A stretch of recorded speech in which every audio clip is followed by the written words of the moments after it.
All right, we've arrived at a huge moment in any entrepreneurial journey. It's step 23 in the MIT Disciplined Entrepreneurship Framework, and it has honestly the best name ever.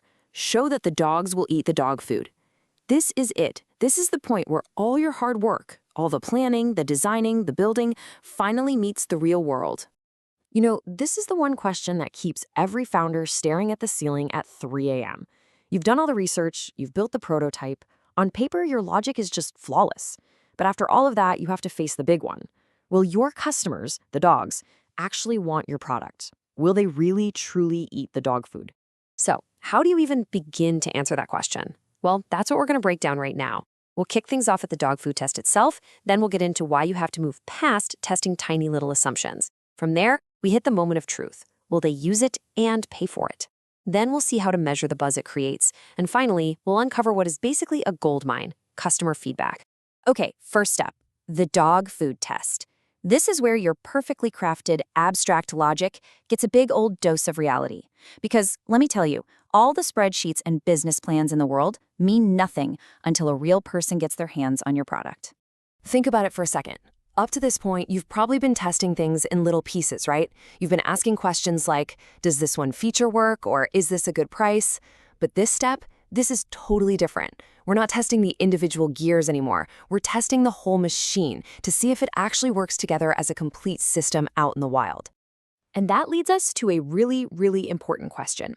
If you're done testing those little individual pieces, what are you actually putting in front of your customer? The answer is something called the minimum viable business product. An MVBP is not just a random bundle of features, no way. It's a complete working system that delivers genuine value the second a customer starts using it. To put it another way, it's the most basic, stripped-down version of your product that someone will actually pull out their wallet and pay for. This comparison really nails the change in mindset here. Before, the game was all about breaking the problem down into small, manageable, testable bits and pieces. But now, with the MVBP test, it's about putting it all back together to see if the whole thing, the integrated system, actually solves the customer's problem in a way they find valuable. Which brings us right to the heart of the matter. The two questions that, at the end of the day, are the only ones that really count. This is the moment of truth for your entire venture. Will they use it? And will they pay for it? So why can't we just trust our plans? Well, because of this. You can have the most logical product in the world, but you're selling it to human beings. And we humans, we're complicated, we're emotional, and we are definitely not always rational. So the only real way to know if people will accept what you've built is to let them actually try it. And this brings us right back to our amazing metaphor, which is really a two-part test. First, you got to make sure people will use it, that the dogs will eat the dog food. But, that's only half the story. The second and absolutely critical part is, will the owners pay for it? Because think about it, a hobby is something people use. A business is something people pay for. And that's the key. The act of payment itself is the strongest signal of value you can possibly get.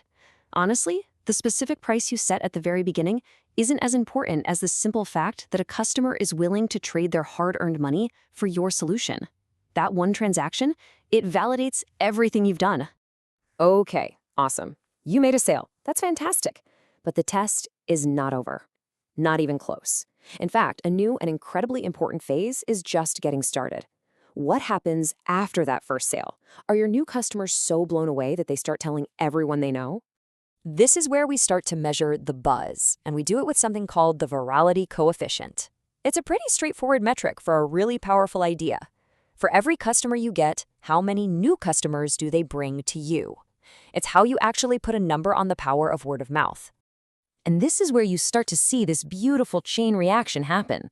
A great product creates positive word of mouth. That buzz then boosts your virality. And the amazing result? Your customer acquisition cost, your COCA, starts to plummet. That makes your business so much more sustainable. Your customers literally become your marketing department. So this brings us to our final section, and it might just be the most valuable part of this whole thing. See, the MVBP test isn't just some exam you pass or fail. It's the beginning of a conversation with the people who matter most, your customers. I absolutely love this quote. The real prize here isn't just those first few sales. The real prize is getting into this feedback loop. This is where you start mining for gold. And that gold isn't just money. Not yet, anyway. It's something way more valuable in the long run. A deep, real understanding of what your customers actually prefer. So, what does mining for gold actually look like? Well, it means you're collecting real data on how people are actually using your product. It means you're looking for real trends in that data, not just the stuff you hoped you would see. And you have to be brutally honest with yourself about what the results are telling you. That's what powers the feedback loop that makes your product better and better and better. And that really brings us to our final question to you. This whole process, this whole dog food test, is really about one thing: opening a channel to your customers. They are sitting there right now on a total treasure trove of insights, just waiting to tell you what they love, what they hate, and what they secretly wish your product could do.